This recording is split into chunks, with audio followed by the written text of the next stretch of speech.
Hello everyone. Today we are going to start a new chapter of civics, chapter number 4, working of institutions. Working of institution में बात हो रही है ऐसे institutions की जिन पर हमारी सरकार टिकी है, यानी कि इन इंस्टीट्यूशन के अंडर इन्हीं के रेगुलेशंस में, इन्हीं के रूल्स में हमारी गवर्नमेंट काम करती है। आप 6-7 क्लास से पढ़ते आ रहे हो कि हमारी गवर्नमेंट के 3 मेन इंस्टीट्यूशंस हैं। डेमोक्रेसी के 3 मेन इंस्टीट्यूशंस हैं, वो हैं लेजिस्लेचर, एग्जीक्यूटिव एंड जुडिशरी। तो लेजिस्लेचर का काम होता है कानून बनाना। उसके बाद आता है एग्जीक्यूटिव। एग्जीक्यूटिव जो है एग्जीक्यूट करता है उन सभी प्रोग्राम्स को, उन सभी पॉलिसीज़ को जो कि लेजिस्लेचर ने जिन पर कानून बनाया है। उसके बाद आता है जुडिशरी, जो कि एक चेक मैं बोलूँगी लगाता है दोनों के कामों पर, यानी कुछ गलत डिसीज़न अगर लिया गया है या फिर कोई वायलेट करता है उन डिसीजंस को, तो जुडिशरी का काम है उसको इन्फोर्स करना, उसको सज़ा देना। उसके बाद हम आते हैं ओवरव्यू देख लेते हैं एक बार इस चैप्टर का। Let's read. Democracy is not just about people electing their rulers. In a democracy, the rulers have to follow some rules and procedures. They have to work with and within institutions.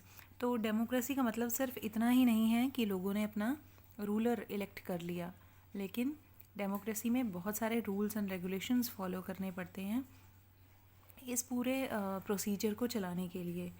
और government को या तो institution के साथ या institution के under काम करना पड़ता है। This chapter is about the working of such institution in democracy. We try to understand this by looking at the manner in which the major decisions are taken and implemented in our country. तो हम इस chapter में यही सब पढ़ने वाले हैं। कुछ एग्जांपल्स लेंगे और उनमें देखेंगे कि किस तरह से जो मेजर डिसीजंस हैं हमारी कंट्री में लिए जाते हैं और किस तरह से उनको इम्प्लीमेंट किया जाता है आम लोगों पर। We also look at how disputes regarding these decisions are resolved.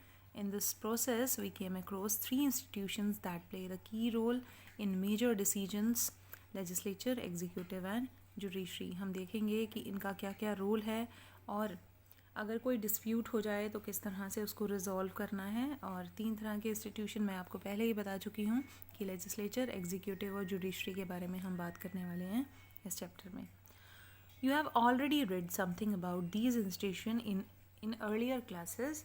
Here we shall quickly summarize those and move on asking larger questions.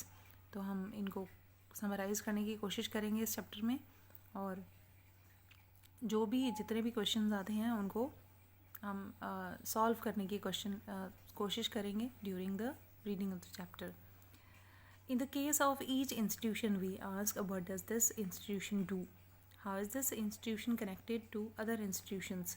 What makes its functioning more or less democratic? The basic objective here is to understand how all these institutions together carry on the work of government. अब हम इस chapter में देखेंगे कि एक institution काम क्या करता है, उसका क्या काम होता है, क्या एक इंस्टीट्यूशन दूसरे इंस्टीट्यूशन से जुड़ा हुआ है, तो ये सब हम देखेंगे और किस तरह से वो हेल्प करता है डेमोक्रेसी को और स्मूथली चलाने के लिए. The basic objective work of government. Sometime we compare these with similar institution in other democracies. In this chapter we take our example from the working of national level government called central government, union government or just government of India. तो हम examples लेंगे हमारी जो central government है उसके, कि एक decisions कैसे कोई डिसीजन लिया जाता है और उसके बाद उसको कैसे इम्प्लीमेंट किया जाता है. क्या एक बार सरकार ने फैसला ले लिया तो क्या वो कानून बन जाता है या नहीं बन जाता, तो वो सब हम रीड करने वाले हैं. While reading this chapter, you can think and discuss example from working of government in your state. उसी को एग्जाम्पल लेकर आप अपने स्टेट गवर्नमेंट की वर्किंग को भी समझ पाओगे इस चैप्टर में. तो हम आ जाते हैं टॉपिक नंबर 4.1 पे. How is a major policy decision taken. अब इसमें देखेंगे कि किसी देश में या पर्टिकुलरली हमारे देश में किस तरह से डिसीजंस लिए जाते हैं या कोई भी बड़ी पॉलिसी कैसे इम्प्लीमेंट होती है. तो एग्जांपल लिया हुआ है एक गवर्नमेंट ऑर्डर का जो कि निकला था अगस्त 13, 1990 को, और गवर्नमेंट ऑफ इंडिया ने इशू किया था ये ऑर्डर, और it was called office memorandum, और इस ऑर्डर को बोला जाता है ऑफिस मेमोरेंडम। तो ऑफिस मेमोरेंडम बेसिकली क्या होता है कि गवर्नमेंट के द्वारा निकाला गया एक ऑर्डर होता है। अगर हम देखें कि हमारे स्कूल में अगर कोई भी न्यू इवेंट होने वाला है तो उसका एक नोटिस निकाला जाता है, और उस नोटिस पर सभी के साइन, जो भी अथॉरिटीज़ हैं उनके साइंस होते हैं, और उसके बाद जो है उस नोटिस को सभी के पास लेके जाया जाता है ताकि सब उससे फेमिलियर हो जाए। तो इसी तरह से गवर्नमेंट भी ऑर्डर जब निकालती है तो एक पेपर पर वो ऑर्डर नंबर लिखती है, और वो ऑर्डर में जो जो भी वो करवाना चाहती है इम्प्लीमेंट, वो सब लिखा होता है।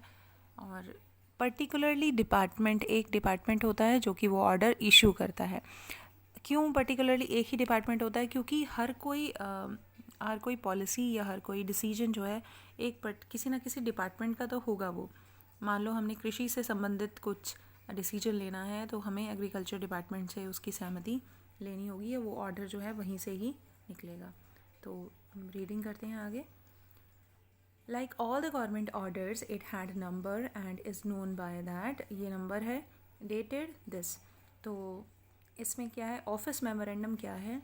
जैसे दूसरे गवर्नमेंट ऑर्डर्स होते हैं उसी तरह से ये भी एक गवर्नमेंट ऑर्डर है, और ये ऑर्डर पे क्या लिखा हुआ है, एक नंबर लिखा हुआ है बहुत बड़ा सा, और उसके बाद डेट लिखी हुई है। The joint secretary and the officer in the department of personal and training in the Ministry of Personnel, Public Grievances and Pensions signed the order। अब उन ऑफिसर्स का नाम लिखा हुआ है कि कौन से डिपार्टमेंट से हैं वो हैं पर्सनल एंड ट्रेनिंग डिपार्टमेंट से। ये मिनिस्ट्री है वहाँ इस डिपार्टमेंट की, वहाँ से साइन होकर ये ऑर्डर आए हैं। वहाँ के जो जॉइंट सेक्रेटरी हैं उन्होंने इस पर साइन किए हैं। It was quite short, barely one page. It looked like an ordinary circular or notice that you may have seen in school। तो कहता है नॉर्मल सा पेपर है, और जैसे आप स्कूल में अपने नोटिस बोर्ड पर नोटिस देखते हो वैसा ही एक नोटिस है ये। The government issue hundreds of order every day in different matters, but this one was very important and become a source of controversy for several years. अब कुछ ऑर्डर्स ऐसे होते हैं जिसका असर जो है आम जनता पर बहुत ज़्यादा पड़ने वाला होता है, तो वो कॉन्ट्रोवर्सीज़ में आ जाते हैं। कुछ लोग उसको सपोर्ट करते हैं और कुछ लोग उसको अपोज करते हैं, तो कॉन्ट्रोवर्सीज़ हो जाती हैं ऐसे ऑर्डर्स पे। तो इसीलिए ये बहुत सालों के बाद जो है बहुत सारे ऑर्डर्स निकालती है गवर्नमेंट डेली वैसे, बट ये थोड़ा सा स्पेशल है बिकॉज ये बहुत सालों की कॉन्ट्रोवर्सीज़ के बाद एग्जिस्टेंस में आया है ये वाला order. Let us see how the decisions was taken and what happened later. ये उस ऑर्डर की एक कॉपी है, आप देख सकते हैं।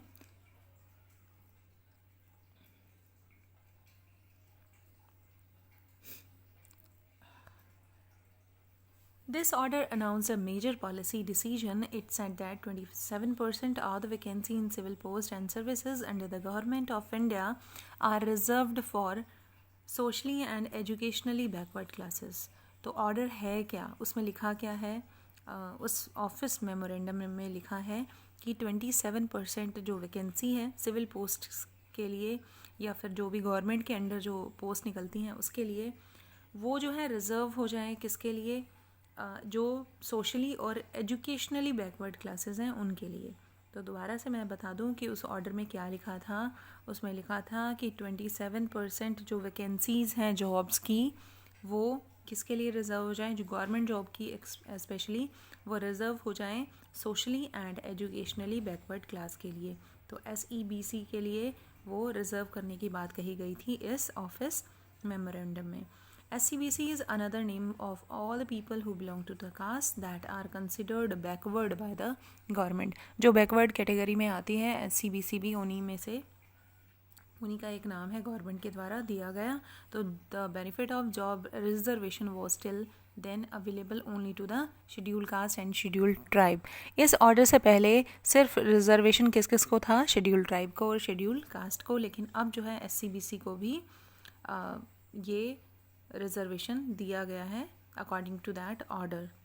Now a new third category called SCBC was introduced. Only person who belonged to backward classes were eligible for this quota of 27% of jobs, other could not complete for these jobs. तो ये 27% जो job निकलेंगी इसमें सिर्फ SCBC ही fill कर पाएंगे, अपना resume या कुछ भी एग्ज़ाम दे पाएंगे, लेकिन और कोई जो कास्ट है इसमें इस कोटे के लिए एलिजिबल नहीं हो सकती. उसके बाद है डिसीजन मेकर्स के बारे में हम पढ़ेंगे नेक्स्ट पार्ट में. Till then bye bye. Hopefully आपने ध्यान से सुना होगा. Thank you very much for listening me.